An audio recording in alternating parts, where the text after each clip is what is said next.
Em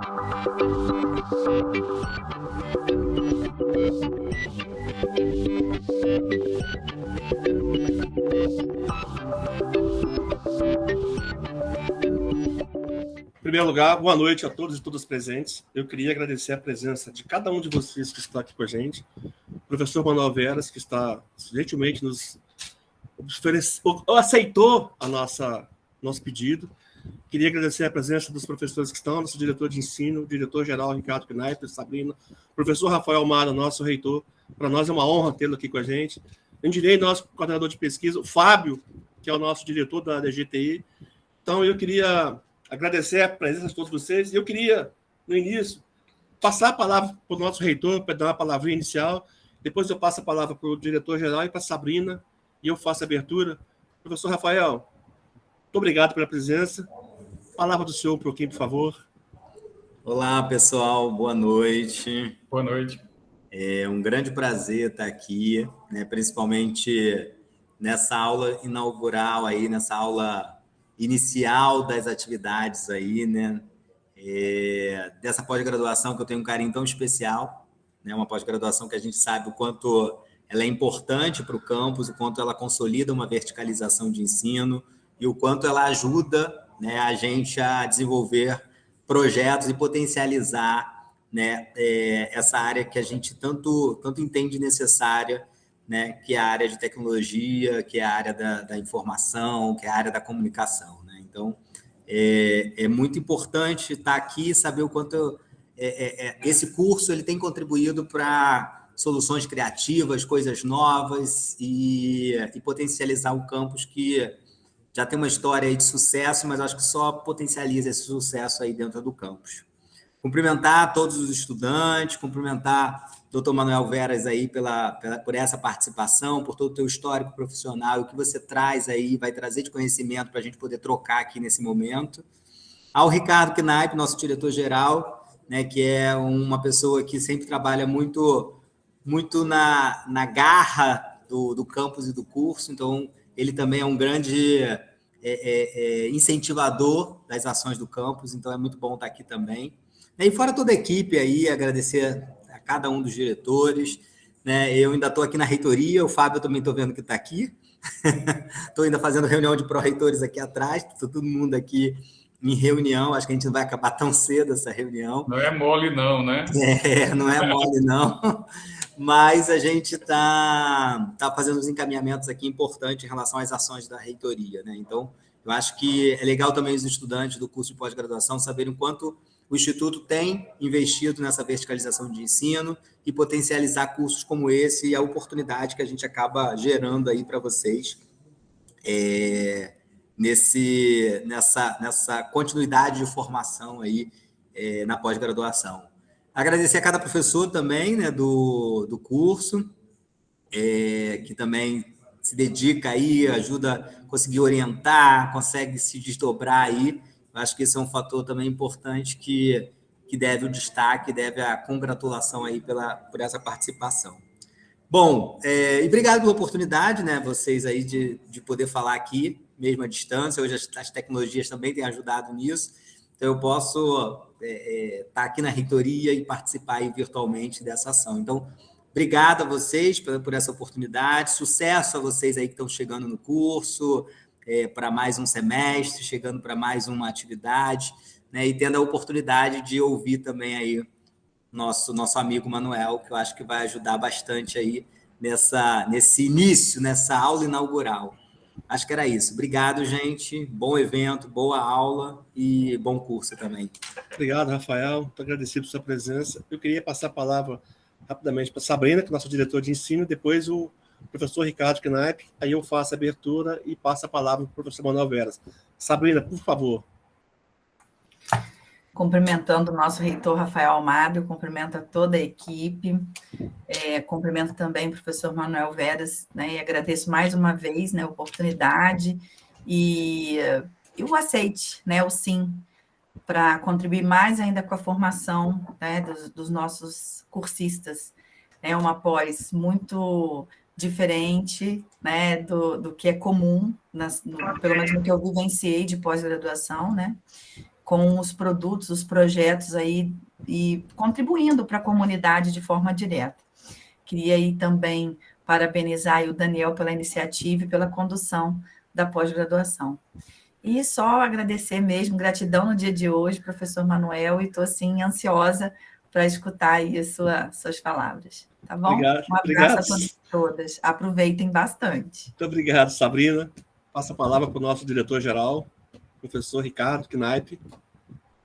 Boa noite a todos e a todas. Primeiro, agradecer ao professor Manuel Veras. É um autor, né, que a gente tem todo um carinho, e é alguém que não só escreve livros, né, mas coloca a mão na massa e pratica e faz a coisa acontecer.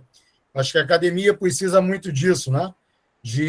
Principalmente na nossa área de TI, que a gente vive um apagão, a gente precisa de pessoas que minimizem esse gap entre o mercado e a academia. E com certeza, Manuel, por tudo que eu já li e por conhecer aí a tua história, eu sei o quanto você vem fazendo pela nossa área de gestão de projetos e de TI. Então, gratidão pela sua presença.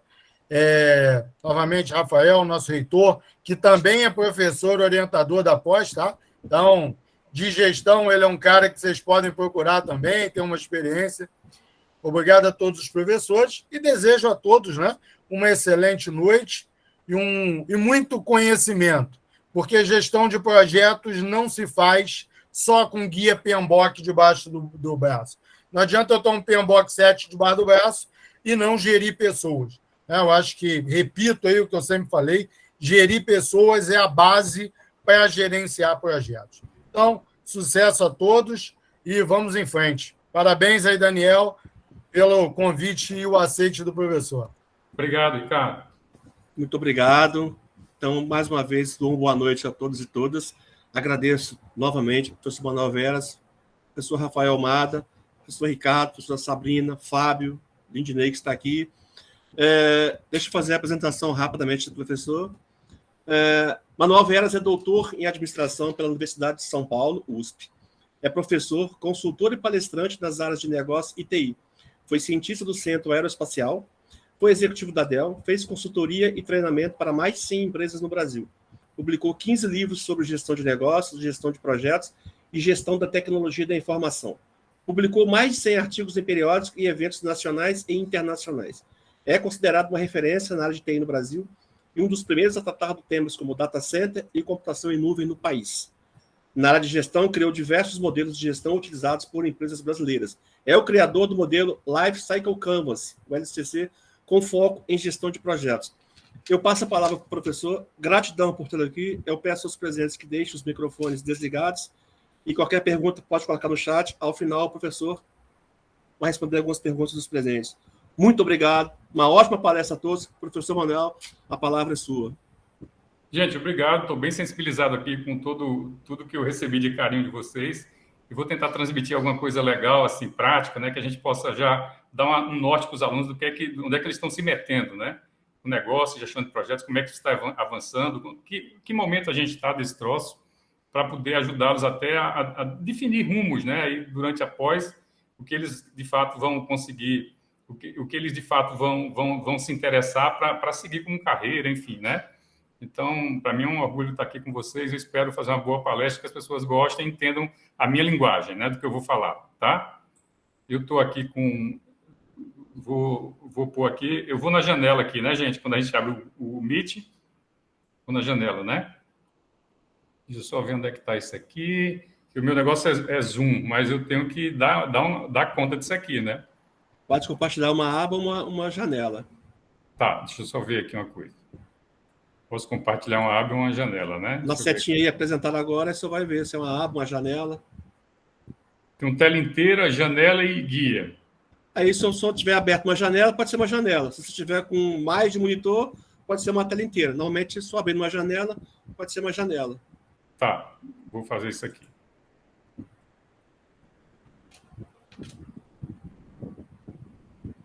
Se eu vier aqui... Deixa eu só ver aqui. Eu tenho que... Desculpa a pouca prática com tá aqui já. Vamos lá. Tá aí, gente? Ainda não. Tá aparecendo, aparecendo. Tá tudo bem? Tudo bem. Esse logotipo faz sentido? Instituto Federal Rio de Janeiro, Campus Engenheiro Paulo de Fronten? Exatamente. Ótimo. Gente, então vamos falar sobre negócio baseado em projetos. Como é que a gente integra a gestão de projetos ao negócio, né? Que é o nosso foco, que é o foco do MBA em si, né? Por acaso eu tenho trabalhado esse tema e tenho tentado mostrar que as organizações, de uma forma geral, precisam da gestão de projetos para poder fazer com que as mudanças venham, né? Então, os projetos são os motores da organização. E a gente precisa entender como é que se integra o negócio, como é que a gente pode avançar com esse conceito, né? Essa é a visão, tá? Então, aqui já falamos, enfim. A agenda, eu pensei em uma apresentação de 40 minutos, onde eu faço a introdução, trago o conceito de negócio baseado em projeto, que a gente chama de NBP, é um conceito que surgiu na USP, lá na época, um professor estava estudando isso, e eu acho que eu dei uma certa roupagem a isso, deixei mais prático o conceito. E aí a gente vai falar um pouco sobre estratégia, portfólio de projetos, falar sobre estudo de projetos e falar sobre a gestão dinâmica de projetos, que é uma forma de você pensar a gestão híbrida, né? Que pode ser tradicional e ágil, a gente junta os melhores mundos com a gestão dinâmica. Depois eu abro para questões, tá? Então, vejamos. Os negócios deveriam ser baseados em projetos, porque, na verdade, um negócio, ou você tem um processo que é recorrente, ou você tem projetos. Por que a gente não leva os negócios para projetos de fato? Não faz com que a gente aumente a cultura em projetos, traga as pessoas para pensar isso, enfim, de uma forma mais clara, né? Eu diria que eu visito muitas organizações e tem organizações até públicas que estão fazendo um esforço enorme de avançar com isso, como uma coisa que quase que imprescindível para a competição, né? Hoje as empresas públicas também competem, né? Enfim, você tem uma lei hoje que força a barra, né? Tem um marco regulatório que força a barra de uma companhia de águas, eles têm que avançar, têm que entregar muito mais do que estão entregando, enfim. Então, tem muita gente investindo em gestão de projetos, né? Então, os projetos deveriam ser os motores da organização, sem dúvida, e de TI nem se fala, porque a organização de TI já é uma organização que entrega projetos, que está focada em projetos, né? Então, para a TI, pensar um negócio baseado em projetos é quase que natural. Então, se a gente pensar uma organização que está pensando em projetos, a TI dentro da organização também vai estar pensando em projetos e deve considerar o avanço do conhecimento nessa área, enfim. Então, gestão de projetos é uma necessidade, e eu sempre digo que a gente precisa avaliar a maturidade em gestão para dimensionar a dose da gestão. Vocês sabem disso, mas se a gente dá uma dose muito elevada, vira um veneno. Se é uma dose muito pequena, não faz efeito. Então, calibrar, o que a gente tem que fazer com a organização para que ela avance em gestão de projetos, né? Se a gente chegar com muita fome, a gente pode destruir uma chance de fazer uma mudança. Se a gente chegar com a fome sem fome, a gente também não vai fazer funcionar. Então, a gente tem que saber dosar isso. Isso tem a ver com maturidade nessa área, né? Então, precisamos pensar um pouco essas questões aí. Então, introdução rápida para a gente se posicionar em relação ao que a gente vai falar aqui. Eu peguei essa apresentação da Price, que fala sobre práticas de gestão, e aqui tem algumas tendências interessantes. Segundo a pesquisa, 97% dos entrevistados, a gestão de projetos é fundamental para o sucesso organizacional e o desempenho dos negócios, enquanto 94% afirmam que ela possibilita o crescimento dos negócios. Essa é uma pesquisa que eles fizeram que fala que a maioria acha que a gestão de projetos é fundamental e é importante para o sucesso, né? Empregar uma abordagem padrão em uma organização contribui para o cumprimento do escopo e alcance dos padrões de qualidade e dos benefícios empresariais definidos por um projeto. Isso também é importante.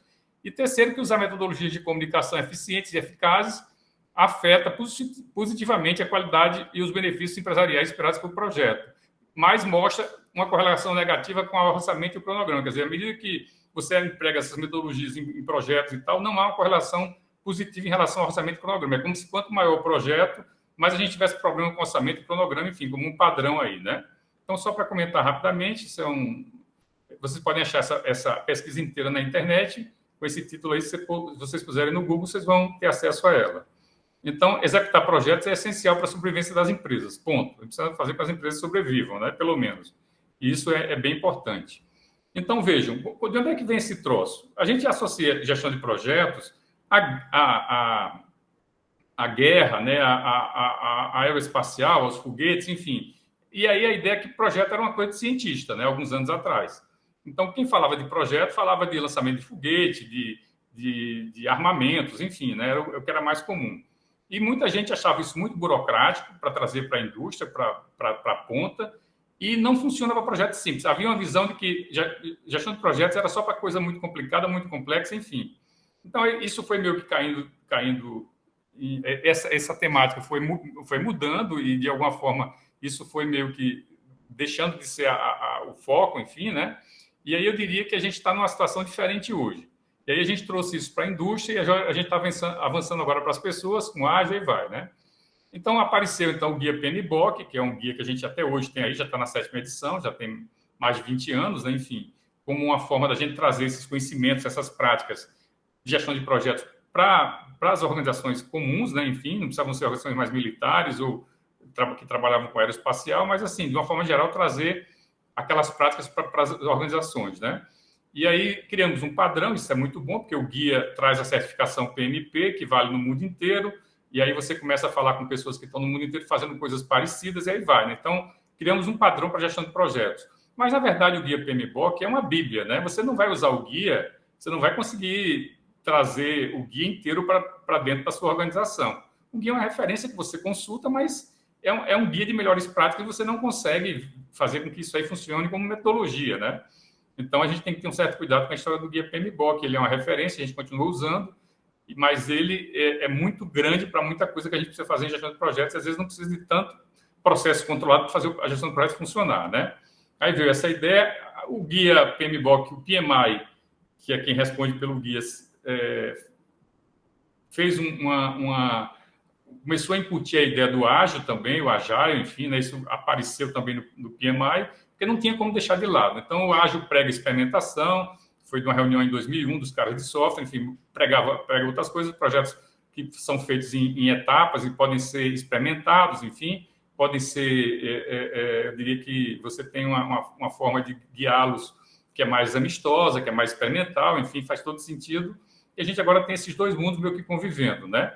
Precisamos ter cuidado com isso, saber onde é que a gente consegue aplicar uma coisa ou outra. Você pega uma empresa de engenharia, uma companhia de águas, e vai para o ágil, e se ela for pública ou for uma concessão, você só traz complicação. Ágil é uma mentalidade, você pode ter o ágil lá como mentalidade, mas como prática, como metodologia, não faz muito sentido, porque os contratos estão amarrados no setor público, né? Até para você mudar um contrato, que toda hora, como se preconiza no ágil, de você poder fazer ajuste com o cliente do que ele entendeu do projeto naquele momento e tal, isso num contrato padrão não é razoável. Então, a gente tem que entender, tentar identificar esses dois mundos e saber quando é que eles fazem mais sentido um ou outro, enfim, né? Isso eu acho que é uma coisa que durante o curso vai ficar claro para vocês. Então, a gente não joga fora o tradicional, olha para o ágil, mas a gente tem que fazer esses mundos falarem. Em alguns casos, a gente tem até os dois mundos juntos em algumas organizações, né?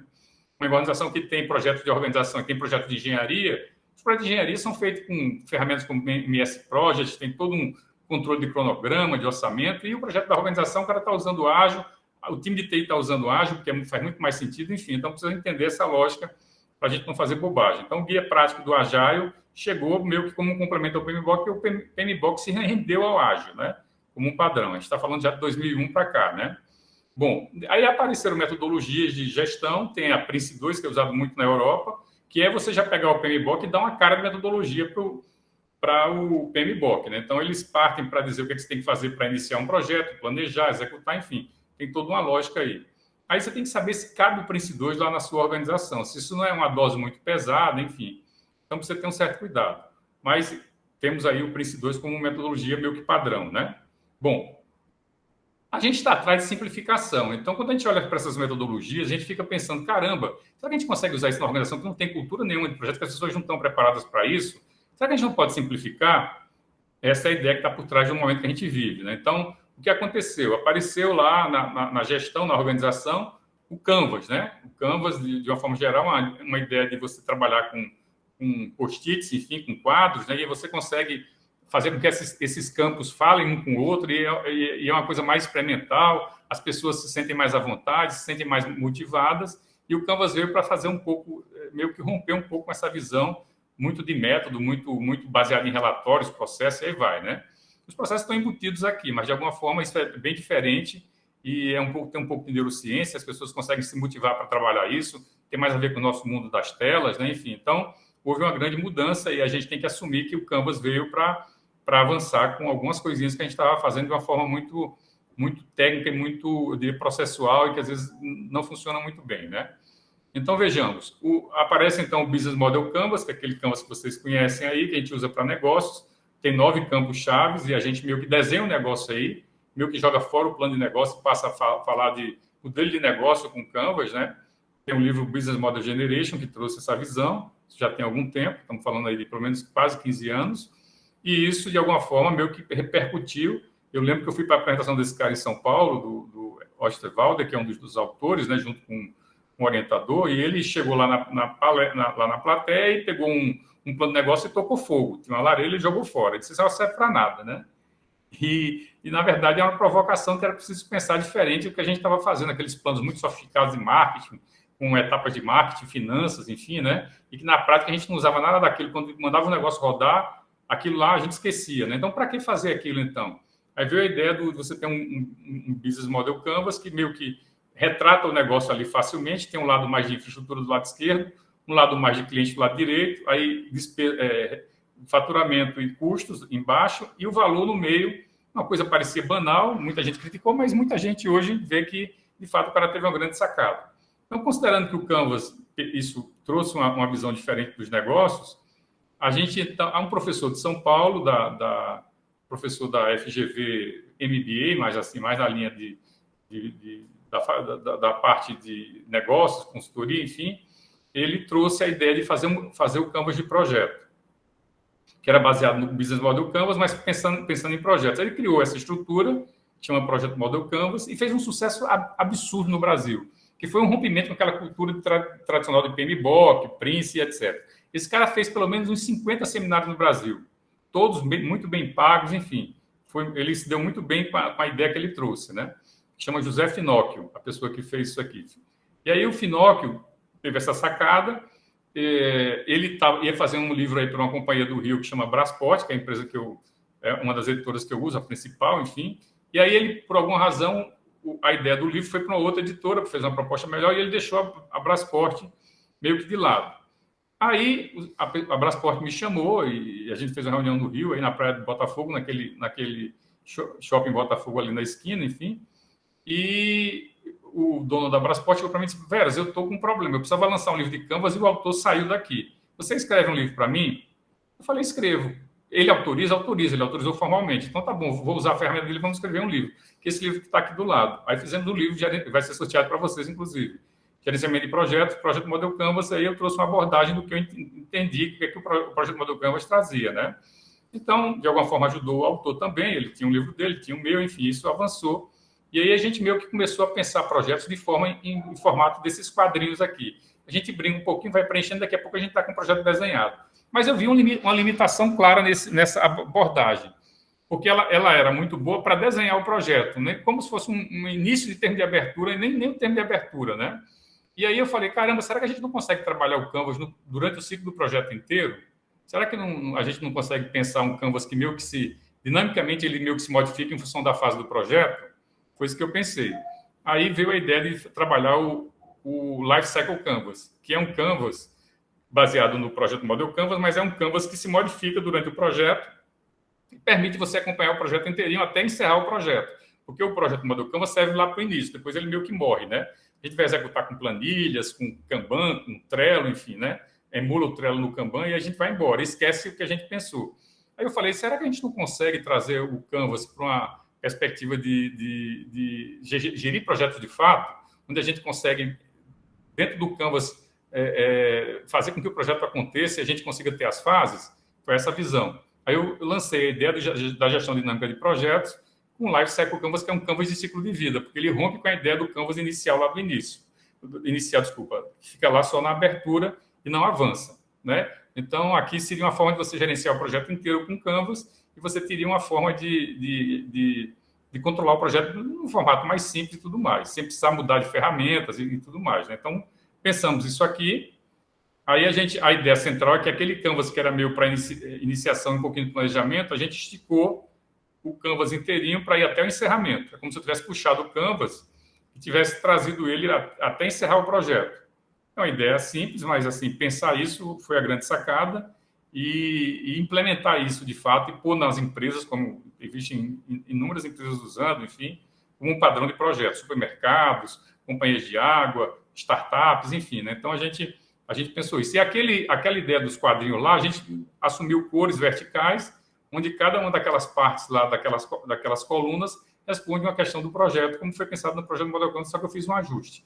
Então, você tem lá a coluna verde do porquê, a cinza do que é o projeto, a amarelinha, quem trabalha com o projeto, quem é influenciado, essa cor mais assim, para laranja, seria como será o projeto e depois quanto vai custar e quanto vai durar. A gente organizou as caixinhas de uma forma mais simples, né? Então, a gente saiu dessa ideia inicial e viemos com uma ideia mais sofisticada de ter um canvas que acompanha o projeto inteiro. Aí a gente criou essa estrutura, né, que tem esses campos todos, esses quadrinhos, né, que são exatamente as áreas de conhecimento da gestão de projetos. Então, tem que justificar o projeto, tem que pensar o objetivo, tem que pensar benefício, né, tem que pensar o produto em si do projeto, quais são os requisitos dele, quais são as restrições desse projeto, aí eu falo de restrições de projeto, quem são as partes interessadas, quem é a equipe que vai trabalhar no projeto, como é que você vai comunicar a equipe interna, intra-equipe e a equipe parte interessada, você define isso, você já sabe como é que vai ser. Depois você tem as premissas, né, que você tem que assumir para o projeto funcionar, dar certo, apoio da auto-administração, eu quero 2 recursos técnicos, enfim, você escreve como premissa para poder se garantir, né? Depois as entregas, que eu quebro o projeto em entregas, penso as aquisições, as compras, penso os riscos, e aí aqui de baixo tempo e custo. O risco está aqui porque se o risco mudar, eu mudo também minha perspectiva de tempo e custo. Aí eu penso o projeto inteirinho aqui, dou os nomes aos bois e aí sigo com isso aqui. E esqueço um pouco o guia PMBOK, porque o guia PMBOK está aqui dentro de alguma forma, não exatamente como, mas ele está representado aqui dentro, porque a gente não rompeu com a ideia da gestão de projetos, né? Aí você vê, se a gente for pensar, vocês podem pensar o seguinte, olha, eu tenho a iniciação, né? Eu tenho o planejamento, eu tenho a execução e tenho a execução, e aí eu trago, quando vou executar, desdobro isso num Kanban, numa estrutura de Kanban para poder fazer a execução acontecer, e depois eu penso no encerramento. Então, eu consigo fazer o ciclo inteiro da gestão de projetos funcionar com um Canvas, né? E aí fica muito mais fácil da gente gerenciar esse troço. E aí a execução eu faço no Kanban, e integrado com a ideia de LCC, usando então o LCC como meu guarda-chuva de projetos e o Kanban para executar, as coisas ficam muito bem. Foi isso que a gente pensou. Aí veio a ideia de negócio baseado em projetos, que já é uma outra coisa que a gente abordou, né? Você pode ter um negócio que é basicamente focado em projetos. Ele já nasceu para projetos. É a TI, é a arquitetura e engenharia, que são negócios de projetos. Mas você pode ter uma organização que não é de projetos, que trabalha como negócio baseado em projetos, porque escolheu uma estratégia de estruturar organizacionalmente os projetos, né? Então, é desse caso aqui que eu estou falando. Por que a gente não transforma as organizações em gestoras de projetos de fato? Por que um governo não pode ser focado em projetos, né? Se é o que move os governos, enfim. Então, por que a gente não cria essa cultura e pensa a estratégia e desce para os projetos? Essa foi a visão. Então, isso aqui é do Anselmo e Maximiano, essa ideia de NBP, mas aí eu diria que eu reforcei as ideias e construí de uma forma mais simples a visão deles, né? São autores lá da USP, a gente estava lá, e aí eu falei, não, isso aqui pode ser pensado de uma forma mais simples. Aí lancei esse livrinho, Negócio Baseado em Projetos, que fala de como é que a gente pode pensar essa segunda organização que pode estar focada em projetos, enfim, e não precisa ser de projetos especificamente. Não precisa ser de TI, nem de arquitetura, nem de engenharia, mas ela pode ser uma organização que pensa projetos o tempo todo. Essa foi a visão, né? Aí o modelo, o modelo de negócio baseado em projetos, a empresa utiliza-se da comercialização e execução de projetos como uma forma principal de criação de valor para os seus clientes, tornando o gerenciamento desses projetos elemento crítico para a sua competitividade, posicionamento de mercado e geração de lucro, além de competência essencial que efetua sua rede de parcerias. Então, a gente entende que a gestão de projetos poderia ajudar a sua organização a avançar, a ser mais competitiva, e aí vai, né? Porque boa parte do que ela faz também é projetos, né? E aí eu faço aqui uma abordagem que eu digo que o ciclo de vida do negócio passa a ser o ciclo de vida dos projetos. Então, se eu penso que os projetos têm um ciclo de vida, o ciclo de vida do negócio é o ciclo de vida dos projetos. Assim, ó, se eu pensar o ciclo de vida do negócio, eu penso uma estratégia, penso uma prospecção, penso a comercialização, enfim, né? Penso as entregas e tem um produto que tem um suporte que é o pós-projeto. Aí eu posso pensar a prospecção como um pré-projeto, o projeto em si, a entrega é o projeto, e depois o pós-projeto também, cuidando do suporte dos produtos que a gente entregou, dos serviços para os clientes, e aí vai. E tem alguns eventos de controle. Então, eu poderia pensar isso aqui, e isso aqui poderia replicar, rebater nessa visão aqui, onde eu tento coordenar todos os projetos para que a gente possa entregar os projetos da forma que a gente padronizado, com método, enfim, a gente possa avançar e o cliente possa enxergar que a gente é uma organização por projetos de fato. a gente pensa projeto o tempo todo, pensa em entrega, pensa resultado e aí vai. Então, na verdade, aqui, quando eu olho para cá, eu tô transformando o ciclo de vida do negócio em um ciclo de vida de projetos. Tá? Essa é a visão. Então, por que não fazer com que as organizações pensem assim, né? É isso que a gente defende. Então, seria essa uma visão que a gente poderia implantar nas organizações que vocês vão estar trabalhando, vão estar fazendo estágio, enfim, e aí vai, né? Você pode ficar com essa visão para vender lá dentro, que precisaria pensar melhor essa questão dos projetos e transformar o negócio de fato, em projetos, né? Aí, se você for pensar, então, um negócio que começa com planejamento estratégico, na dimensão estratégica, a gente pode pensar o planejamento estratégico, na dimensão organizacional, a gente pode pensar um escritório de projetos, um escritório de valor, que aí já é mais focado em resultado, e na dimensão operacional, a gestão de projetos. Então, a gente meio que está dizendo que o NBP começa com a dimensão estratégica, passa pela dimensão organizacional e vai até a dimensão operacional. E eu, chave do planejamento estratégico, passo por uma estrutura que dá suporte a esse planejamento, que é um escritório que vai estar olhando os projetos que dão vida ao planejamento, e posso pensar um método de gestão que me faça fazer ter ganho de escala e avançar. Então, isso se chama NBP, que é o que eu trouxe para vocês. Então, a TI, agora mesmo eu estou acabando uma especialização como a de vocês, e vários alunos escreveram sobre isso, inclusive alunos de TI que moram no Rio aí, que trabalham na Oracle, enfim, estão dizendo o seguinte: por que a gente não se vira para uma organização por projeto de fato? Por que a Oracle não pensa isso? Então, eles estão sugerindo isso nos trabalhos, isso poderia ser feito em empresas grandes, inclusive, né, de ter uma visão mais clara da importância dos projetos e como é que a empresa poderia se virar para isso com esse conceito. Então, essa é uma visão. Aí a gente pode pensar um negócio baseado em projeto tradicional, onde a gente tem diagnóstico, tem um balance scorecard, que é uma forma de você pensar a estratégia, enfim, pensar um portfólio de projetos, pensar os projetos estratégicos e pensar uma estrutura que dá suporte a isso, que é o PMO, do escritório de projetos. Aí você tem algumas ferramentas aqui que eu coloquei para vocês saberem, essa apresentação vai estar disponível para vocês, vou mandar para o Daniel, né, enfim. Então, assim, você tem uma matriz SWOT que dá uma ideia de diagnóstico, você faz análise de cenários. Quando a gente faz planejamento estratégico, a gente amarra o cenário lá na frente, né? Porque senão você vai se perder. Você tem um cenário. Qual é o cenário para os próximos 2 anos no Brasil? Você tem que chutar esse troço, né? Você tem que escolher. Não, o PIB vai crescer, sei lá, 3% ao ano. Porque isso tem implicações em como é que você vai poder crescer. Se o país não cresce, você não cresce, né?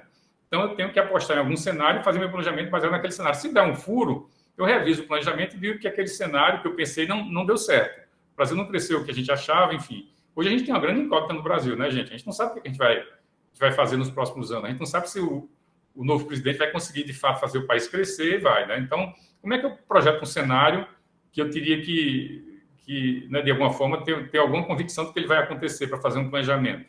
Eu vou fazer, mas eu tenho que fazer remendos, né? Tenho que fazer revisões para poder corrigir coisas que não estão acontecendo. Então, no final do ano, o país só cresceu 1,5%. Caramba, eu pensei que ia crescer 3%. Então, aqui tem um projeto que não vai dar certo, porque a gente não tem o crescimento que a gente precisava. Isso tem efeito nas pessoas, né, no poder aquisitivo, e aí vai, né? Então, vejamos. Eu tenho que pensar objetivos, indicadores e metas. A gente usa o BSC normalmente, né, para um negócio tradicional. Pensa uma matriz de prioridades, que é a matriz GUT, que a gente usa para escolher os projetos que, de fato, devem passar, né? Enfim. Depois a gente pensa um cockpit de projetos, que é uma estrutura que a gente deve olhar os projetos de uma forma mais simples, mais ampla, para saber o que está acontecendo com eles. Pensa um radar, inclusive, a gente usa muito o radar estratégico para dar uma visão de como é que isso está acontecendo em termos de estratégia, né? Aí pensa o Canvas e pensa um Kanban para executar. Então, aqui são as ferramentas que a gente usa normalmente. Isso aqui não é teoria, tá, gente?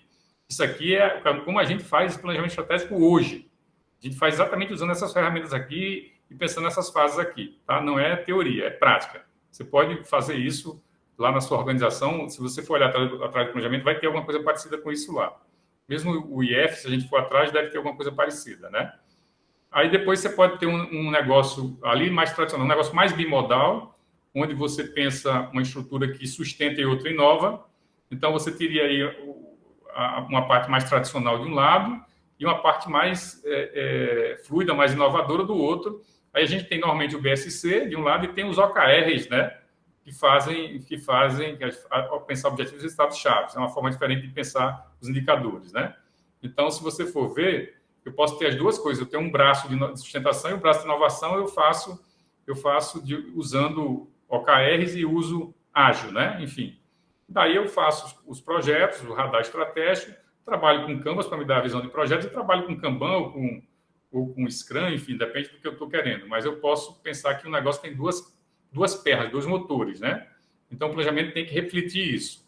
São negócios que são tradicionais, mas que estão investindo muito em inovação. E você não pode tratar a inovação do jeito que você faz na sustentação. Os projetos são mais rápidos, então um projeto mais convencional leva 4 anos. Um projeto que estaria dentro de um universo de 4 anos, um tamanho de 4 anos. Um projeto de ágil já é um projeto que, no máximo, dura 1 ano. Então, a gente tem que pensar objetivos mais de curto prazo, enfim. Então, tem que tentar fazer essas coisas funcionarem, né? Essa é uma visão. E aí você pode ter um NBP inovador, que é um cara que já foi para a inovação, que já foi tudo. É a empresa que já está muito para frente, já deixou o tradicional de lado e já está focado em inovação. É a startup, né?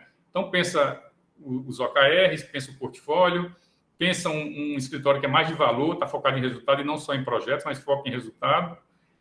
Pensa um radar, pensa um cockpit, pensa Kanban, que é uma ferramenta de execução, pensa o Scrum, ou pensa o Scrumban, que é a mistura dos dois, enfim. Esse que a gente está vendo por aí. Então, vejamos, em termos de negócio baseado em projetos, a gente teria 3 possibilidades. Um mais tradicional, usa o BSC, projetos tradicionais. Um meio termo, que usa as duas coisas, usa um pouco de sustentação, um pouco de inovação e usa ferramentas diferentes. E um negócio mais inovador que está focado nessas tecnologias novas, né? O OKR é antigo, mas passou a ser usado há poucos anos, enfim. Os caras resgataram lá de 1980 e a gente está usando ele como se fosse uma coisa nova, mas foi desenvolvida lá atrás, enfim. Então, temos essas possibilidades. Daí você pode ter um cockpit de projetos para gerenciar um negócio baseado em projetos, né? Que é você ter uma síntese dos projetos numa tela, a gente tem isso, né? Então, você pode ter isso aí como um padrão e aqui são 10 projetos, né? Cada um desses projetos, você pode definir qual é a prioridade dele, enfim, quanto é que é o custo que foi pensado, qual é o tempo para fazer, comparar o que está sendo entregue, o que foi planejado com o executado, enfim, de uma forma simples. A gente trabalha muito isso também hoje. Chega a implantar nas organizações para que eles tenham um painel que mostre como é que estão indo os projetos, né? Essa é uma visão. Tudo bem? Então, só para trazer um pouco dessa visão para vocês. E a gente trabalha até um radar, que no caso aqui é o radar ambidestro, né? Que tem dois pedaços, né? 2 motores. Então, você pode ter um radar que representa a estratégia do IFRJ, por exemplo. Você pode ter um radar que olha para a sustentação, que está aqui do lado esquerdo, que tem os objetivos estratégicos, os projetos e a agenda de melhorias, porque às vezes o objetivo tem que ser medido também, porque às vezes o projeto não faz com que o objetivo venha, né? Não é garantido que isso aconteça. Então, também tem que monitorar os objetivos e tem que pensar os projetos.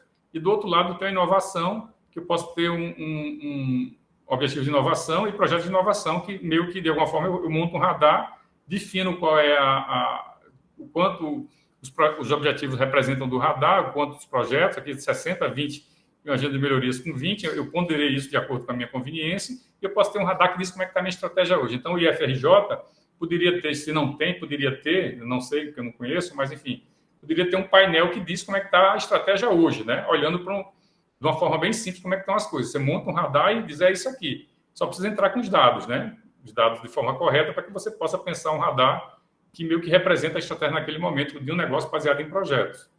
Então, essa é a visão. Então, a gente tem as cores aí, padrões, enfim, de indicadores, e a gente consegue pensar alguma coisa que consegue dizer para a gente como é que está indo a estratégia da organização, que é a base para pensar o negócio baseado em projetos. Essa é uma visão, tá? Aí eu posso usar o Canvas, vocês podem usar isso na web, a gente tem lá a ferramenta para usar na web, você preenche lá mesmo, formata, gera um PDF, enfim, vocês podem usar isso aí no curso e facilita muito. Então, tem a versão online, né, que é importante, não é só a versão em papel, em post-it, mas nesse endereço você tem acesso à versão online e pode usar para fazer os projetinhos e controlá-los, né? Essa é a visão. Tá? Aí eu posso vincular o LCC e aquela caixinha lá das entregas, que está em cinza ali, meio que branquinho, eu posso levar isso para o Kanban, definir um backlog de entregas e fazer com que eles aconteçam aqui no Kanban, simulando no Trello, que seja, né? Então, eu posso ter lá o LCC, que me ajuda a pensar o projeto como um todo, e na execução eu entro numa ferramenta dessas para poder fazer o projeto acontecer, e aí eu tenho o melhor dos mundos, né? Eu tenho o Ágil com Kanban e tenho o LCC me representando também o que vem do mundo tradicional, mas de uma forma mais simples e mais intuitiva, né? Então, aqui eu consigo usar ferramentas que me permitem visualizar o projeto de uma forma simples, as pessoas conseguem entender, se motivam a usar, e a gente sai daqueles padrões de MS Project, enfim, né? São muito comuns para projeto de engenharia, mas aqui já fica meio complicado. Então, eu diria que a gente aqui chega num ponto interessante de controle de projetos e está usando ferramentas novas, né? Essa é a visão. Daí eu posso emular o Kanban no Trello, eu posso pegar uma ferramenta como o Trello, o Gira, o que seja, e eu levo isso aqui para dentro do Trello e simulo lá meu Kanban lá dentro. As pessoas podem acompanhar isso, né, a equipe pode estar lá, o patrocinador pode estar lá, a parte interessada pode estar lá, as pessoas vão estar sabendo o que está acontecendo com o projeto e consigo fazer isso funcionar de uma forma organizada, né? Porque às vezes eu vejo as pessoas usando o Trello para projetos, mas elas não conseguiram organizar o básico. São as colunas, né, que deveriam ter uma certa lógica, como é que eu uso as cores, as etiquetas. Às vezes as pessoas fazem isso de uma forma um pouco maluca, né? Você não consegue entender o que ela queria com aquelas cores lá. E aí, se você tem um pouco de domínio disso, você pode construir um projeto que é mais simples de gerenciar e você pode controlar do celular, pode saber como é que está o projeto, né? Alguém que é da direção pode estar com um projeto importante, pode estar vendo o que está acontecendo com o projeto ali naquele momento, que tem um impedimento, enfim. Então, essa é a visão que a gente traz para vocês aí, desse mundo mais simples, né? Era isso, gente. Tá? Então, assim, eu queria falar um pouquinho sobre esse sistema, sendo breve, logicamente, mas trazendo coisas que vocês podem usar no dia a dia. Vou interromper aqui o compartilhamento, tá bom? Muito obrigado, professor. Agora eu vou abrir para perguntas. Vou olhar a filha aqui. Primeira pergunta da Jéssica. Oi, Jéssica. Pode falar. Olá, boa noite a todos. Obrigada, professor Manuel. Eu fiquei interessado nesse Randar ambidestro. Ele pode ser feito por BI? Pode ser por BI, sem dúvida. Esses dashboards todos estão todos migrando para BI. Pode usar BI e Dev. Show. Obrigada. É perfeito. Alguma pergunta a mais? Alguém mais quer perguntar? Podem perguntar, gente. Pode perguntar à vontade. Temos aqui um tempinho. Vamos lá. Fiquem tranquilos. A ideia aqui é só tentar esclarecer se a gente falou rápido, alguma coisa, enfim. Pode, João, pode falar. Boa noite, professores. Obrigado pela oportunidade. Uma coisa que eu achei curiosa, gostaria que o senhor comentasse um pouco mais, sobre a utilização maior por órgãos públicos. Eu acho interessante, porque eu já atuei em vários órgãos públicos, atuo hoje na área pública também, e a gente vê, às vezes, um pouco uso, às vezes, na gerência de projetos. Né? E, em geral, né, em todas as ferramentas, a gente vê hoje em dia uma tendência, né, uma estimulação maior do uso da gerência de projetos, mas o senhor tocou num ponto interessante. Então, o que eu vejo no setor público é uma tentativa de avançar com isso, mas há algumas limitações impostas pela lei. E quase toda a relação do setor público é através de contratos que são rígidos, né? E aí você vai usar o ágil. Como é que você faz isso na prática? O ágil permite você romper o contrato de tempos em tempos? Porque quando você vai fazer uma experimentação com o cliente, ele pode querer outra coisa e você, num mundo mais solto, você vai fazer isso quase que automático, de acordo com ele, você vai fazer, vai ter um novo orçamento, enfim, você vai chegar num acordo. Mas se você for licitar, você vai ter dificuldade de fazer isso acontecer. Então, às vezes, você quer ir para essas ferramentas novas, quer usar o ágil, quer usar o Scrum, mas às vezes não cabe muito para aquele tipo de movimento lá. Então, eu digo sempre o seguinte, tem que ter um certo cuidado para ver o que de fato compensa fazer. Porque você quer o ágil, sim, mas você não consegue, o contrato não te deixa ir para o ágil. Você não consegue... O que é o ágil? É experimentação, é aprender fazendo. Ora, se eu não posso mexer em certas coisas, como é que eu vou conseguir implementar isso? Então, há alguns limites que precisam ser pensados no setor público, e às vezes as pessoas esquecem e vão com muita fome, mas descobrem que não é bem assim. Você imagina você mudar um contrato 10 vezes durante o projeto, né? Porque o cliente está querendo outra coisa, descobriu que não é bem aquilo que ele quer, como acontece, né? É muito comum. Então, eu diria que tem que ser um certo cuidado. A lei está se flexibilizando, existe agora até uma lei para o setor público comprar serviços até para você possa comprar até, eu diria que assim, pilotos, né? Antes de você pode ter aí uma relação que você trabalha o projeto e depois ele vai escolher qual é o piloto que funcionou melhor, quer dizer, há uma mudança da lei também para startups e tudo mais, mas isso ainda está avançando, mas o governo já sente que tem que fazer alguma mudança, porque do jeito que está, atrapalha muito. Nesse caso, professor, seria mais interessante, então, a gente trabalhar, no caso do setor público, a gente trabalhar mais, no caso, pré-projeto, a elaboração do projeto, esses testes a gente fazer, no caso, tentar executar isso na elaboração do projeto, uma vez que realmente é engessado, quando você faz licitação, até o modelo de licitação acaba trancando muito isso na questão de contrato. Você tem um ponto ou outro, mas é muito difícil seria melhor a gente tentar elaborar isso com pré-projeto, projeto, fazer esse teste na questão do projeto? Na questão, no caso, da elaboração do projeto? Eu acho que sim, se você se esforçar um pouquinho mais ali na parte do planejamento em si, né, e tentando trabalhar de fato o projeto, tentando descobrir quais são as entregas que se quer para aquilo, eu acho que aí você pode tentar fugir um pouquinho dessas dificuldades que tem no setor público. Talvez a gente às vezes queira correr muito e aí depois descubra que poderia ter trabalhado um pouquinho mais com pré-projeto, enfim, e às vezes isso, por essa pressa, né, que a gente tem que correr com tudo hoje, às vezes você se perde quando você poderia ter trabalhado um pouquinho mais e ter feito ter feito um plano que fosse mais adequado para aquela empresa lá. Dá para pensar isso. Obrigado, professor. Obrigado, professores. Boa noite. Valeu. Daniel, pode falar. O Daniel Amaral levantou a mão. Pode fazer sua pergunta. Opa, Daniel. Obrigado pela palestra. Excelente. Eu fiquei com uma dúvida quanto à implementação. Adorei aqui o projeto e eu gostaria de entender se, para sua metodologia específica, são sessões de mentorias que a gente faz e aí a gente consegue aplicar, ou se existe um software que a pessoa acaba usando o Canvas como modelo e percorre todo esse projeto. Como que é atualmente, se hoje eu quiser adotar na minha empresa essa metodologia de Lifecycle Canvas?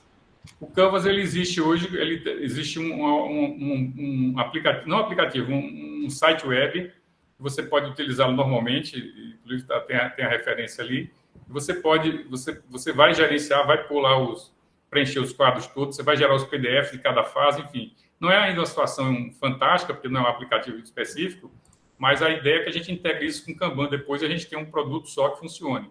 É nisso que eu estou trabalhando agora, né? Então, a gente tentar ter um produto que fala você usa os quadros, também você desce para o Kanban e executa, mas isso de uma forma integrada e não como está hoje. Tem algumas companhias que já migram o LCC, os campos, para dentro do software que eles usam de execução, como o Redmine, etc. Eles já pegam lá aqueles campos e jogam lá dentro e vão embora. Muita gente já fez isso, mas a gente ainda não tem um aplicativo que faça essa integração. Então, usa dessa forma. Você põe lá, vai na web, preenche, usa, enfim, e vai fazendo. E depois você desce para o Kanban, desce para o Trello, se for o caso, e executa, controla, enfim, depois você sobe, encerra lá no Canvas e vai embora. É o que a gente tem feito. Muito bom. Obrigado. O professor até colocou o link aqui, facilitou. Coloquei. Obrigado, coloquei o link do LCC do professor Manuel. Coloquei para vocês verem, quiserem ver aí. Deixa eu ver quem mais levantou a mão. Foi a Rafael. Rafael tá como Rafael X. Rafael, depois a Jéssica. Boa noite a todos. Rafael Mendes. Rafael, valeu, boa noite. Boa noite, professor. Assim, eu queria só complementar com algumas informações o primeiro questionamento e deixar também para o senhor, na sequência, tecer os seus comentários aí que achar pertinente. Com relação ao setor público, né? Então, de fato, né, a lei de licitações acaba engessando aí os contratos, existe um rito processual, enfim. Mas eu queria, assim, eu acredito, e eu também atuo também numa estatal, né? E trabalho especificamente no setor de contratações. Então, já passei por algumas experiências, assim, que na maioria dos casos a licitação ela segue o rito e acaba sendo um pouquinho engessada. Mas já contratei e participei até de um projeto específico para... O objeto era automação, uma solução de automação para as atividades processuais de compras, né? Era para você automatizar ciclos ali da atividade de compras. Correto. E aí o projeto ele iniciou uma prova de conceito. Então, uma fase menor lá no início, em que se convidou algumas empresas, para elas a gente fez uma redução do que se pretendia como escopo e apresentou para elas uma espécie de desafio. Correto. E aí, nesse desafio ali, as participantes entregaram ali uma solução do que era proposto, e dali a gente fez as análises ali do que estava mais compatível com o que a gente desejava. Desse primeiro ponto, a gente deu mais robustez para o escopo que a gente estava escrevendo ainda, que ia para a licitação, e aquilo ajudou a gente a ter uma visão para direcionar no bom sentido, né? Porque às vezes direcionamento e licitação é meio complicado, mas direcionar o foco da especificação do que a gente ia apresentar lá no memorial descritivo da licitação. E aí a licitação depois seguiu o curso lá do processual normal. E aí, após a empresa que venceu e quando ela foi convocada para executar o serviço, o objeto estava vinculado à TI, né? Então, é específico, né? Uhum. Então, acaba que o objeto, ele estava alinhado a essa proposta do ágil, né?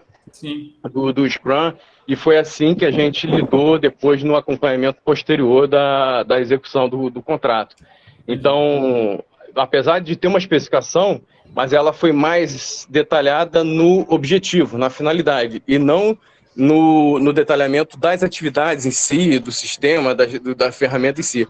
Porque isso foi trabalhado ao longo do desenvolvimento ali com os executores do dia a dia apoiando, né? Chamou ali todos os interessados envolvidos ali na atividade para ir do lado dos devs da empresa e trabalhando ali a automação que se pretendia.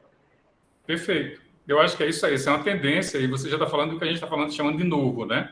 Eu estava vendo agora no edital do TJMG, Minas Gerais, que você pode ter 3 empresas vão passar para essa fase com prova de conceito, eles vão pagar 150 mil para cada uma para escolher qual é a prova de conceito que vai dar vida ao projeto, né? Que é exatamente o que você está falando. Então, o que você está falando é o que é novo. Eu acho que a tendência é que isso aconteça com mais frequência, que você possa ter esse arranjo que meio que é flexível no início, depois o cara vai seguir. E você falou uma coisa muito importante, que é foco em finalidade, né? Muito mais que em tarefas e tal. Eu acho que essa é uma tendência que é assim que o Sedobuco está enfrentando isso. Eu acho que a gente vai ter cada vez mais esse tipo de modalidade aí. Porque nos padrões fica bem complicado você usar esse tipo de coisa. Mas nessa linha eu acho que faz muito sentido. Foi um exemplo bem feliz seu aí. Gostei bastante. É disso que eu estou falando. Você pode ter diversas empresas brigando por provas de conceito, alguém vai ganhar, você vai seguir com aquela e isso já é parte do processo, né? Enfim, muito bom. A Jéssica. Jéssica, pode fazer sua pergunta. Oi, boa noite de novo. Eu vou Oi, roubar Jéssica. que eu vou fazer 2 perguntas, tá? Uhum. Você falou de integração, né, com algumas plataformas. Sabe me dizer se o LCC ele faz a integração com o Azure DevOps? Não faz. Ainda não. Ainda Tá. não. E ali na parte da construção do Canvas, a gente pode usar o Lean Inception? Pode usar sim. Pode fazer assim. Tá. Alguém entrou com uma pergunta aqui sobre o canal do YouTube, né? Canal do YouTube. Vou disponibilizar para eles. Ótimo. Tem uma série de vídeos lá, vocês podem Pode disponibilizar. até de MBAs que eu dei aula, enfim. Tem bastante coisa lá. Quem agora levantou a mão? O Mariano. Mariano, sua pergunta. Depois o Carlos Henrique. Boa noite, professor, tudo bem? Opa, Mariano. Professor, uma dúvida que eu tenho bastante, que às vezes eu não consigo captar isso através de literatura e livro, é o seguinte: a gente tem ferramentas que elas vão ali, controlam as fases do projeto, a gente tem muita coisa maravilhosa. E a gente tem coisa ágil, a gente tem coisa cascata, a gente tem todos os estilos possíveis que a gente vai lá e escolhe ali, coisa assim. Dentro da vivência, assim, que o senhor já participou de implementação, que você vê das pessoas implementando, que normalmente as pessoas têm usado mais para contornar, ou seja, para fazer a ferramenta apontar de forma suave a parte, por exemplo, de déficit humano nos projetos, resistência, por exemplo, das pessoas, a ferramenta está apontando coisas, por exemplo, o time não está progredindo bem, enfim, coisas que mostrem que a equipe não está performando ou que, por exemplo, número de atividades que está naquele projeto, né, estão superlotados, assim. Aonde que a ferramenta entra e aonde só que isso é gestão? Não sei se a minha pergunta ficou bem feita. Obrigado. Ficou sim. Nós temos várias ferramentas para fazer as coisas acontecerem. Quando a gente fala de Scrum é uma coisa muito ampla, né?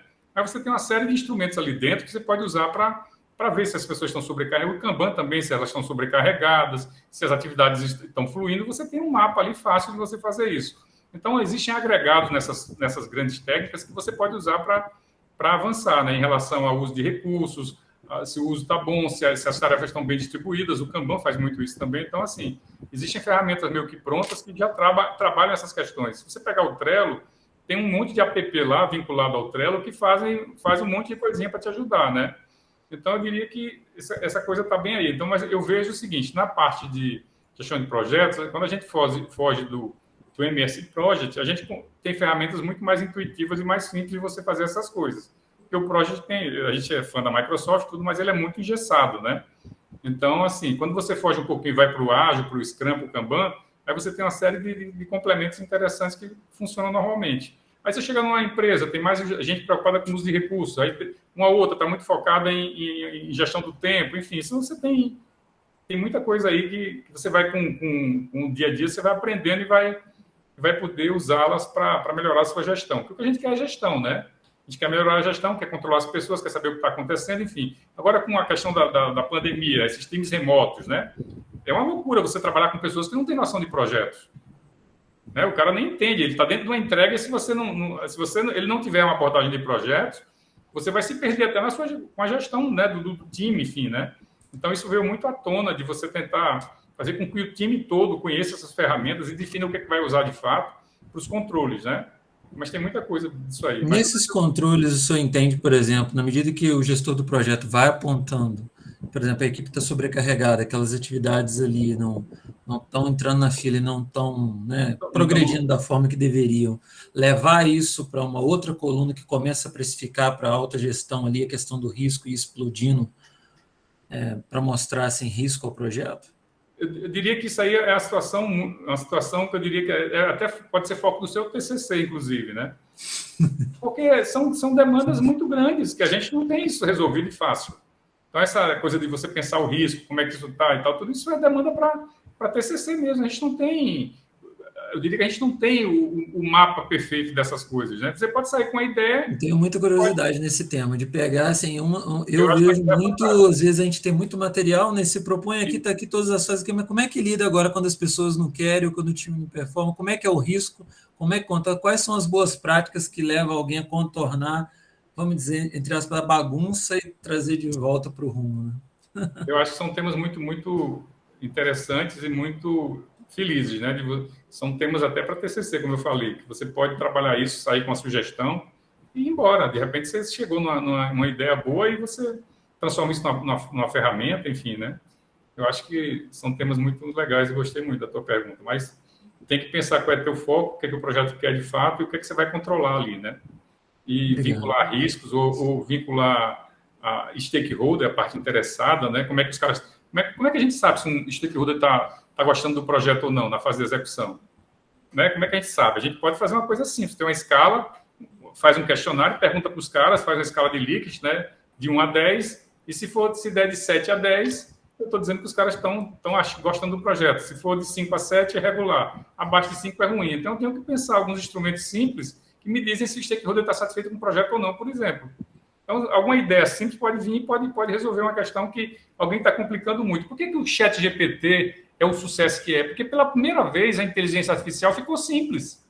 Todo mundo está doido. Por quê? Porque aquilo é o que todo mundo quer. O cara faz 20 anos que faz inteligência artificial, ninguém sabe o que é esse troço. Aí o cara vai lá, faz lá um aplicativo web, né? Tem muito dinheiro, lógico, gasto, mas dá uma ideia de como é que isso pode ser feito. Ah, tem problemas? Tem, mas é uma grande ideia. Tem impacto até em gestão de projeto. Tem muita coisa que o ChatGPT vai fazer para você, né? É um tema bom também para outra palestra. Como é que o ChatGPT está impactando os projetos, enfim, ou alguma coisa parecida, né? Enfim, então, tem muita coisa aí acontecendo. Deu, Mariano? Beleza? Valeu. Carlos Henrique? Boa noite. Boa noite. A minha dúvida é em relação... Eu sou engenheiro de software, né? Uhum. E aí, uma coisa que eu vejo... Três empresas que estavam começando a utilizar o Ágil, né, mas operando com cascata, sendo que geralmente o desenvolvedor, né, a fábrica estava no Ágil, mas quem solicita e quem cobra está no método ultra tradicional, né? Então eles não sabem o que é, não sabem lidar, por exemplo, com algum empecilho ou mudança de regra, que eles acham que eles sabem que eles podem mudar, mas eles querem manter aquele mesmo prazo, né? E o outro ponto que eu acho que também a área de gestão que vem sempre modificando, nós falta mais. Se tem alguma ferramenta, isso que eu ia te perguntar. Existe alguma ferramenta para auxiliar no discovery? Eu tenho visto que na utilização da sprint acaba acontecendo muitas vezes a gente tem que refinar a história dentro da sprint, né? É como o pós-papéis.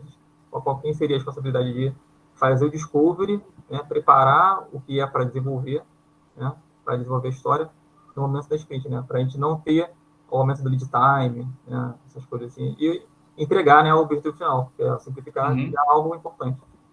Ô, Carlos, eu dou a gestão de projetos nos cursos que a gente chama de residência em TI. A gente tem pelo menos 10 em andamento, com os tribunais, enfim, é uma festa. E a minha disciplina é a básica para todo mundo, porque os caras de desenvolvimento chegam e acham que gestão de projetos é empurrar as sprints e ir embora, né?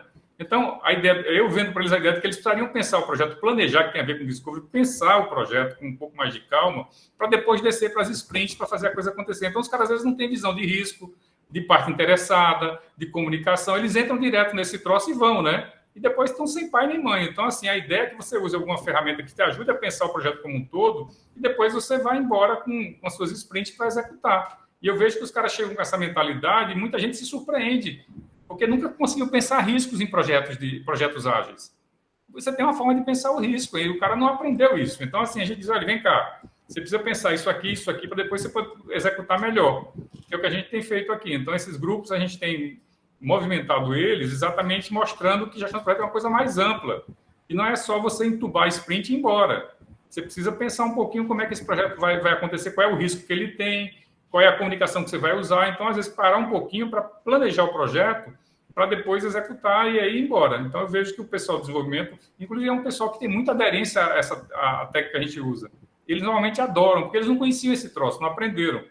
Então, eles são pessoas que meio que aprenderam e depois meio que desaprenderam, entendendo como é que deveria ser feito essas questões que a gente está colocando.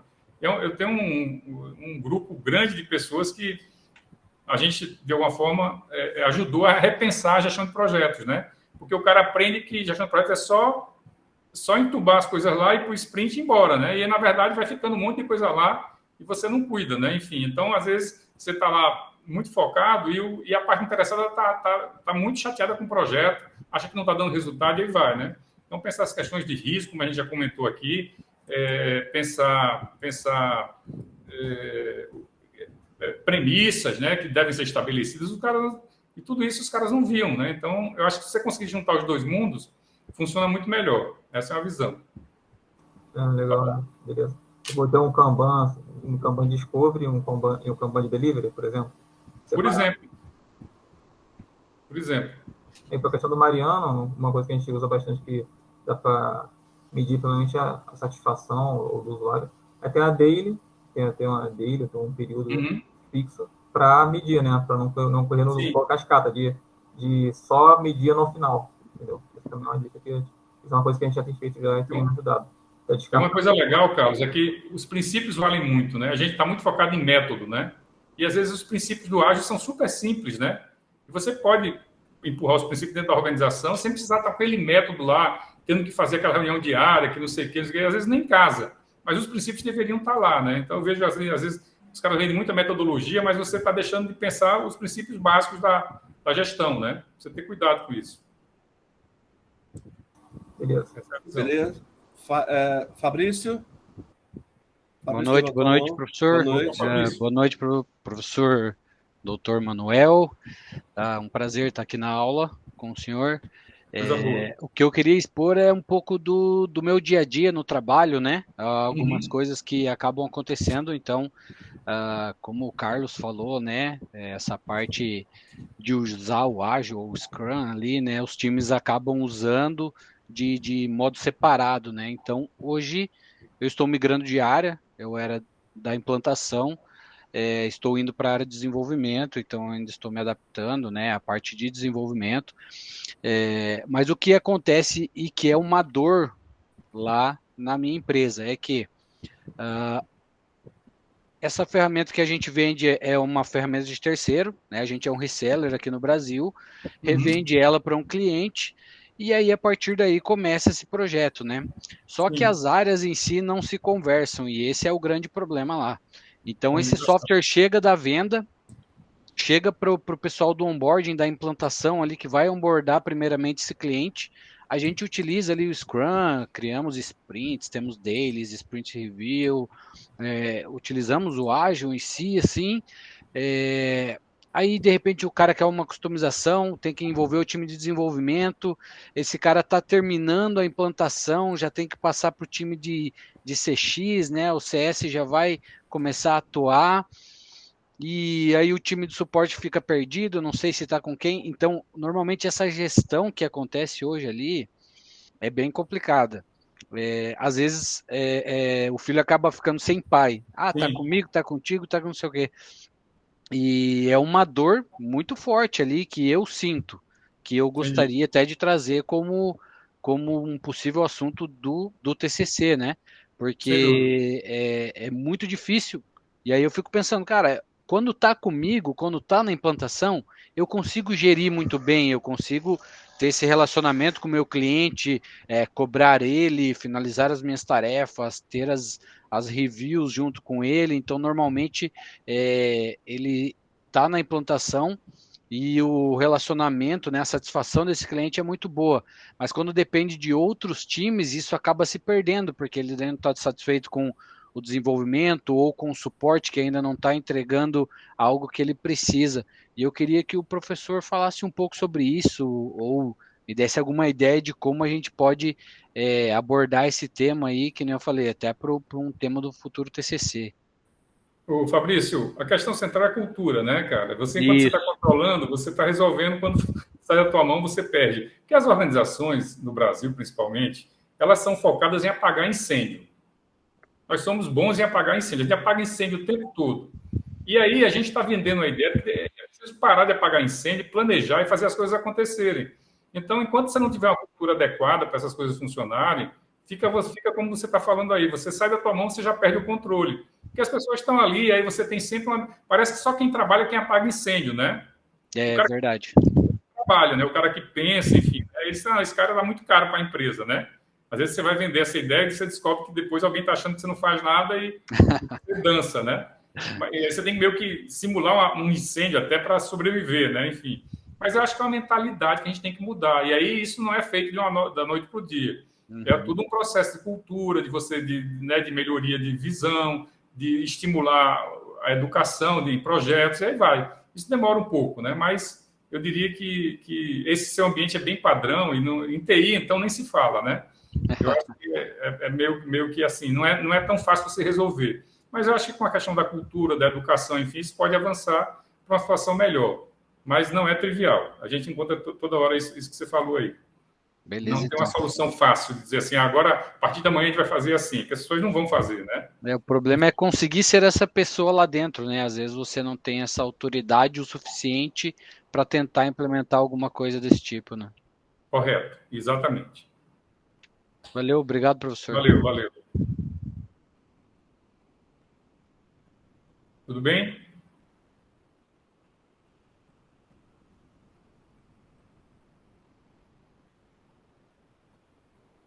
Tá, você está mudo. Está mudo.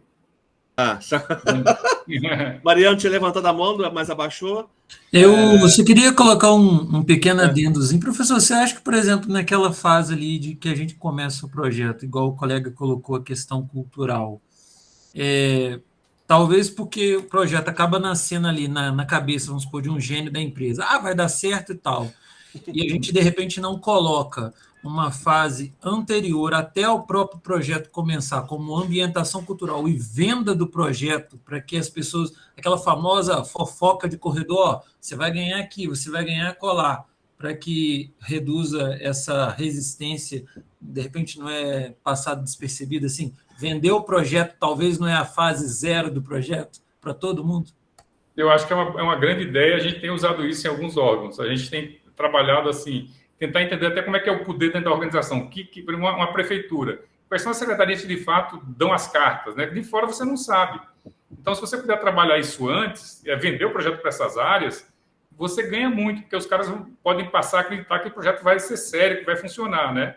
Então, quando você se mete rapidamente a fazer as coisas, não tem muito essa sensibilidade para saber quem, de fato, tá envolvido, quem se envolve, quem não envolve, enfim, você pode passar por bons problemas. Então, eu diria que a gente já tem usado até essa fase, em alguns projetos, uma fase importante de meio que de vender o projeto internamente, né? Para depois seguir para frente. Eu acho que é uma grande ideia e funciona. Isso faz com que o projeto ganhe credibilidade, né? E você dá exemplo, enfim, você trata a coisa de forma séria e as pessoas meio que se prontificam a te ajudar. Quando a coisa é de qualquer jeito, não vai. Eu acho que esse é um ponto bem importante. Excelente pergunta. Mas a gente já está usando isso. Tem uma parte de sensibilização que começa ali para a gente vender o projeto para as pessoas que vão estar envolvidas, enfim, como uma fase importante. Muito bom. Obrigado. Alguma pergunta mais? Oi, cara. Uma coisa que a gente tem feito, geralmente, nas empresas, né? Eu atuei. Nossa questão da melhor é fazer o MVP primeiro, né? Algo bem básico, rápido ali, e definir um OKR básico para conseguir entregar algo e vender o peixe, igual o Mariano estava falando, entendeu? Para, de fato, o projeto seguir e ganhar dimensão. Né? Agora, às vezes, o MVP é o próprio projeto, né? Alguma coisa um pouquinho à frente do MVP, né? É um projeto funcional curto, né? Não com todas as funcionalidades, mas com o objetivo principal, o macro ali. É como se fosse um projeto antes do projetão, né? Isso aí. Correto, faz sentido. Menos desperdício de tempo e dinheiro. Eliel? Acho que nós vamos Olá, estão me ouvindo? A nossa última pergunta, depois a gente... Oi, Eliel, pode falar, perdão. Perfeito, não imagina. A minha pergunta é sobre um pouquinho aquela visão que a gente teve no ambidestro, radar ambidestro, né? Eu fiquei pensando, né, se a gente teria alguma outra visão voltada aí no tema riscos, né? Quando o pessoal falou de riscos, o coração bateu mais forte. E também se já teve, né, algum insight também da equipe, né, que desenvolveu um modelo para trabalhar, né, aí em cima da ferramenta com a integralização aí do gerenciamento de riscos, né, para deixar ele mais robusto ali, né? Eu vi que você comentou muito sobre essa questão da sincronização e eu utilizei no programa de aluno especial o Bowtie, né, que é aquele modelo lá para fazer a identificação do risco. Então, não sei se já teve algum insight, queria saber um pouquinho mais por conta de curiosidade. Na verdade, esse painel Canvas, ele é meio que para dar essa visão geral, mas você, quando começa a querer detalhar, você entra em outras ferramentinhas aí de apoio, né? Então, tem lá uma ferramenta de risco, tem algumas coisinhas que a gente não contou para vocês, né? Mas é quase que natural que se a gente vai estressar alguma dessas caixinhas, a gente precisa de um apoio para poder abrir, né? Então, por exemplo, você olha só os riscos ali, mas qual é a causa do risco? Qual é o evento de risco de fato? Qual é a consequência? Qual é a estratégia para mitigar o risco? O que é que eu vou fazer antes do risco e depois do risco? Então, a gente cria umas estruturas que meio que se vinculam ao Canvas para poder apoiar, né? Hoje basicamente, são planilhas, né? Meio que no formato legal, já bem mencionadas, enfim, que podem depois virar o aplicativo que a gente quer construir, mas a gente usa assim, e tem feito isso dessa forma. Então, a gente tem lá uma abertura para abrir os riscos e o risco e poder pensar um pouco mais de critério, e vai, né? Então, a gente tem isso, tá? Beleza? Bom, Knaip, quer falar alguma coisa? Quer colocar alguma coisa? Agradecer aí o professor Manuel Veras, eu acho que ele fez um briefing do curso, tá? Deu uma navegada aí por tudo que a gente vai ver ao longo do nosso curso, né? E é bom, né, ter essa galera aqui. Lá, a gente já perde até a quinta-feira, né? Quase 9 horas da noite. Isso mostra a dedicação de quem chega, né? De quem está no curso. E é isso, né? Esse sentido de gratidão pela sua fala, Manuel, e pela participação dessa galera, né? Muito boa participação. Esse é o diferencial, né? Da gente estar fazendo aí a coisa ao vivo, tá? E vamos em frente, vem muita coisa boa pela frente. Sim, pessoal, a gente vai sortear o livro. Quem quiser participar aí, tem que preencher lá o formulário. Nós entramos também nesse sorteio. Sim. Ah, não, o Daniel já rouba tudo, gente. Eu já excluí gente aqui. Quem mandou dessa palestra brilhante agora? Eu tenho que entrar também nesse sorteio, vai. Assim, como é que nós faremos? Eu tenho aqui a relação, eu poderia pedir ao professor para listar para a gente o seguinte: nós temos aqui quatro brindes. O livro do professor Manuel Veras, que é a gestão de projetos, o Project Model Canvas, que ele mostrou no início. E nós temos 3 vouchers, que é para o CONAGP, o 6º CONAGP, que é um Congresso Nacional de Gestão de Projetos, que ele é realizado em modalidade online. Ele vai acontecer de 24 a 27 de julho. E pelo 3º ano, nós estamos participando. No primeiro ano da pós-EAD, professor, nós participamos, tivemos vários alunos, o ano passado também, e esse ano, pela 3ª vez, com o Wagner Drummond, vamos participar do evento de novo. Então, nós temos 3 credenciais e os alunos da pós que quiserem se inscrever no congresso vão ter 20% de desconto. Então, assim, nós vamos sortear 3 credenciais e quem quiser se inscrever tem 20% de desconto. Então, eu listei os nomes dos alunos aqui numa planilha. Estão numerados aqui de 1 a... Tem 70 inscritos lá, Daniel. Já 70? 75. Eu estava com 85 nomes aqui, que eu tirei o meu, tirei o seu, tirei do professor, tirei do Lindinei, tirei da Sabrina, tirei do Rafael. Então, assim, o que é que você sugere? Escolhe 4 números, eu falo tal, ou pela planilha? Qual que você prefere? O que vocês acham melhor? Posso fechar a submissão aqui, o formulário? Pode. Pode, pega os números e a gente vai sorteando por números. Estou fechando aqui, tá, pessoal? Aí o livro depois, eu mando entregar na casa da pessoa. 77. Quem não se inscreveu, 1 minutinho para se inscrever aí, hein? 1 minutinho. Eu gostei muito do Life Cycle Campus, professor. Já estava olhando ali ele. Eu vou anotar na nossa pós para trabalhar com os projetos do pessoal. Vale a pena, vale a pena. Ele é bem intuitivo e fácil de entender a questão do ciclo de vida do projeto, né? Exatamente. Facilita muito. Porque não tem essa visão do PMBOK. Você se perde. Não só na pós, Daniel, acho que na graduação também é interessante levar essa pegada, né? Aquelas palestras que a gente... As oficinas que a gente faz na semana acadêmica, eu acho que cabe a gente fazer uma dobradinha aí, agora com a ferramenta do Manuel. A gente fez no Project Model Canvas na semana acadêmica do ano passado, nossa. A gente falou que aqui na Knaip é matar baleia, bichique, né? Isso, é o exemplo E assim, e deu um adianto muito grande para os nossos alunos também, que ajudou. Eu não conhecia a ferramenta. Quando eu vi o do cinema, passei a conhecer a ferramenta, eu já passei a interessar, entender a ferramenta. Eu achei, sim, muito interessante para nós usarmos no nosso curso mesmo. Eu já vou marcar um encontro com os alunos, já vamos destrinchar a ferramenta e já começar a adotá-la nos nossos projetos, porque nós vamos construir as equipes, e aí eu fico como gerente master, vou ter um líder de cada projeto e vou gerenciar os conflitos, gerenciar as pessoas, e assim a gente trabalha. E aí, como você falou, aí não tem sábado, não tem domingo, a gente vai a semana inteira. Mas eu sempre falo com os meus alunos, eu faço porque eu gosto e eu amo o que eu faço. Se não fosse assim, eu não faria com esse sorriso no rosto, responder, às vezes, tarde da noite, sábado, domingo, como você falou, o WhatsApp mesmo por aqui, bomba do pessoal. Uma das nossas...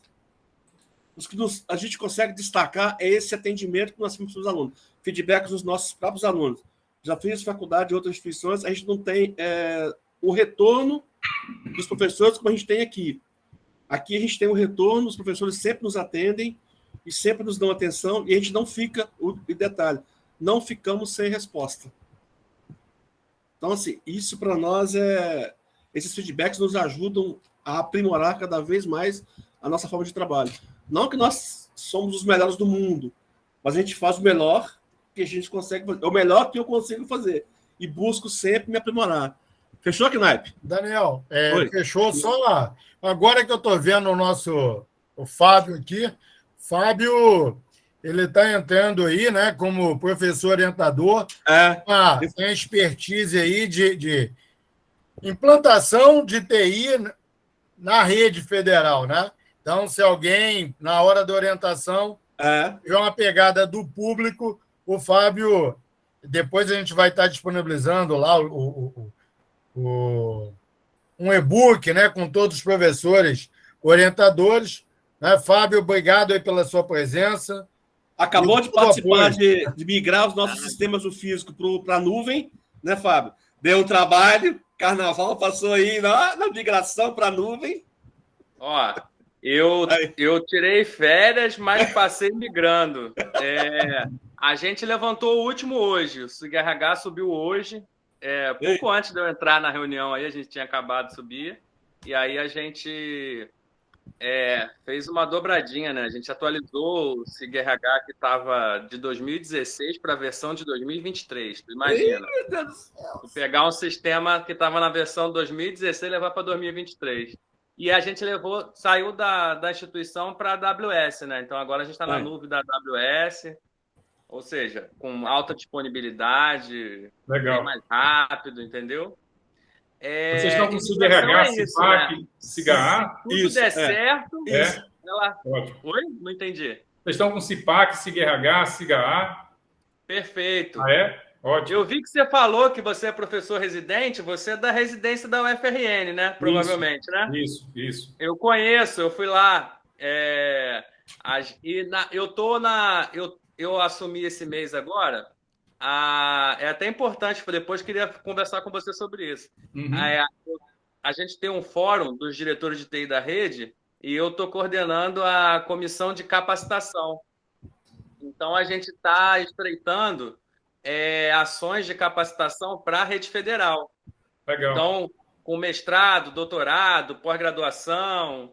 Então, assim, essa residência de TI é um interesse. Se você tiver... depois disponibilidade aí, falar com o Daniel para a gente conversar sobre como essa oferta de residência. É um produto muito redondo já tem, o TRF já está na 5ª turma, entendeu? Já está andando, é um produto fácil até de explicar, porque ele já está bem redondo. E eu tenho total interesse em explicar para vocês como funciona. Tá ótimo, pegar seu contato aí com o Daniel para poder a gente estreitar essa parceria aí. A gente tem até o TCM Rio de Janeiro, já com a residência. Ótimo, então. Aí, do lado de vocês. A gente vai ter um fórum agora no fim do mês, e aí eu gostaria de levar aí, essa estrutura aí como uma das propostas aí. Tá bom, podemos falar sim. Show. Knaip, podemos? Fechamos, né? Agora é só... Como é que você quer fazer? Só você fazer o sorteio aí. 86 fizeram a inscrição. 86. Vamos, então, 4 números de 1 a 86. Compartilhei a planilha contigo, tá? Deixa eu ver aqui. Tá no... Mandou no zap? Não, tá nas nuvens. Deixa eu pegar no e-mail aqui. Isso. Eu vou pegar aqui, então.